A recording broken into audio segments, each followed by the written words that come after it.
امام اعظم ابو حنیفہ علیہ رحمہ فرماتے ہیں کوئی شخص کو کلمہ بولے اور اس میں 99 احتمال کفر کے ہوں اور ایک احتمال ایمان کا ہو، اور اس نے واضح نہ کیا ہو کہ میری مراد کیا ہے، تو صرف احتمال پایا جا رہا ہو، تو اس کے ایمان والے احتمال کو ترجیح دی جائے گی کہ ہو سکتا ہے اس کا مفہوم یہ ہو، اس کو ضرور کافر کر کے آپ نے مارنا ہے۔ تو یہ جلد باز مفتی جو ہوتے ہیں، بلکہ وہ آج کل اصطلاح چلتی ہے فیس بک کی مفتی اور نابالغ مفتی، فتوے کو بھی کم از کم کوئی پختہ عمر آدمی ہو تو وہ فتویٰ دینا شروع کرے۔ یہ اتنے جو ہے وہ جو فتویٰ دینا شروع کر دیتے ہیں، پھر ان کے فتوے کی مشین گن ایسے چلتی ہے کہ پھر کسی کو معافی نہیں کرتے، یہ بھی غلو ہے۔ یعنی صحیح فتوے کو بھی قبول نہ کرنا یہ بھی غلو ہے، اور دوسرا یہ ہے کہ بس تم فتویٰ دینے پہ تلو اور دیکھو نہ کہ وہ کیا کہہ رہا ہے اور ایک دم فتویٰ جڑ دو، تو یہ بھی غلو ہے۔ تو فتویٰ یہ شریعت اسلامیہ کا ضابطہ ہے، مفتی شریعت نے بٹھائے ہوئے ہیں۔ حضور کے زمانے میں اور حضور علیہ السلام کے بعد باقاعدہ صحابہ مسائل بیان کرتے تھے، فتویٰ دیا کرتے تھے، لیکن حضرت صدیق اکبر رضی اللہ تعالیٰ عنہ کا زمانہ آپ دیکھیے، آپ نے 7-8 لوگوں کے علاوہ کسی کو جو ہے وہ اجازت نہیں دی تھی کہ وہ فتویٰ دے۔ اور یہاں کوئی بندہ عرب سے آیا تو وہ جس سے بھی بات کرے نا تو وہ کوئی نہ کوئی مسئلہ بتا دیا جائے، ایک ان پڑھ سے بھی کوئی مسئلہ شریعت کا پوچھ لیں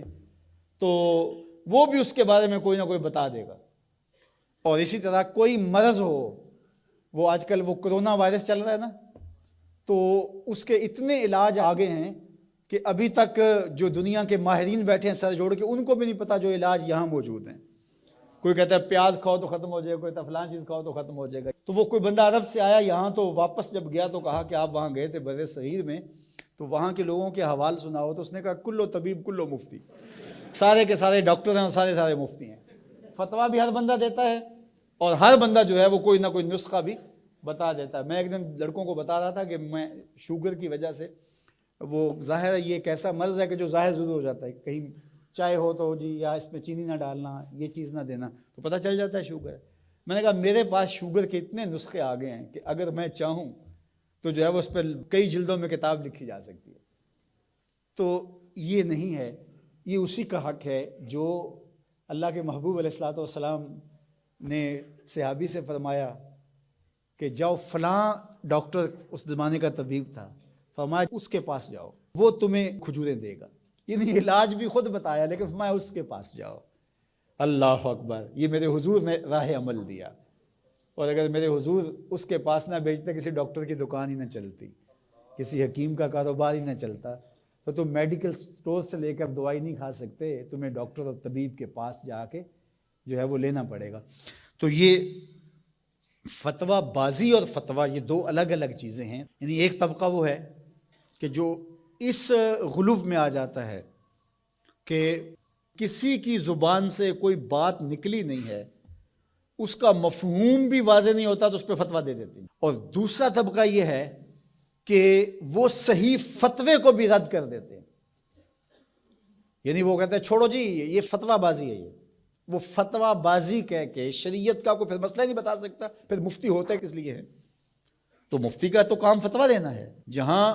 غلطی ہوگی تو وہ بولے گا کہ یہ غلطی ہوئی ہے، اس کی اصلاح کی جائے۔ افراط و تفرید کے یہ دو راستے ہیں کہ کچھ لوگوں نے شریعت کو اتنا آسان لے لیا، اتنا سہل لے لیا کہ جو مرضی کرتے رہو، اور وہ کیا کہتے ہیں یہ دین میں کوئی جبر نہیں ہے، اور آیت کیا پڑھتے ہیں لا اکراہ فی الدین، دین میں کوئی جبر نہیں، حالانکہ اس کا یہ مفہوم ہی نہیں ہے جو لوگ لے رہے ہیں۔ اس کا مفہوم یہ ہے، قرآن کی پوری آیت پڑھیں، لا اکراہ فی الدین قد تبین الرشد من الغی، کہ حق اور باطل واضح ہو گیا، یہ کفر ہے یہ اسلام ہے، تو جب واضح ہو گیا تو کوئی جبر نہیں، کوئی اسلام لانا چاہتا ہے تو لے آئے۔ بندوق رکھ کے کسی کی گردن پہ یا تلوار رکھ کے نہیں کہا جائے گا کہ تو کلمہ پڑھ ورنہ تجھے کاٹ دوں گا، یعنی جبرن کسی کو مسلمان نہیں کیا جائے گا۔ قد تبین الرشد من الغی، حق اور باطل کے راستے واضح ہو گئے۔ لیکن اس کا یہ مفہوم لوگوں نے لے لیا کہ دین میں کوئی جبر نہیں ہے، مطلب کیا کہ جو مرضی کرتا پھرے۔ میاں جب تم اسلام لے آئے ہو تو پھر اسلام کی پابندیاں تو تمہیں قبول کرنی پڑیں گی۔ تم کسی بھی ملک میں جاتے ہو تو اس کے قوانین کیا تم وہاں فالو نہیں کرتے ہو؟ اگر نہیں کرو گے تو چالان ہوگا یا نہیں ہوگا؟ جب آپ نہیں گئے تھے تو آپ پابند نہیں تھے، آپ کسی کالج میں، یونیورسٹی میں، کسی ادارے میں آپ داخلہ ہی نہیں لیتے تو آپ کو کوئی پوچھے گا ہی نہیں۔ جب داخلہ لے لیا تو پھر اگر لیٹ آئے تو پھر بھی سرنش ہوگی، وقت سے پہلے چلے گئے پھر بھی پکڑ ہوگی، اس لیے کہ اب تم داخل ہو۔ جب تم اسلام میں نہیں تھے تو لا اکراہ فی الدین، لیکن جب تم نے کلمہ محمد عربی کا پڑھ لیا ہے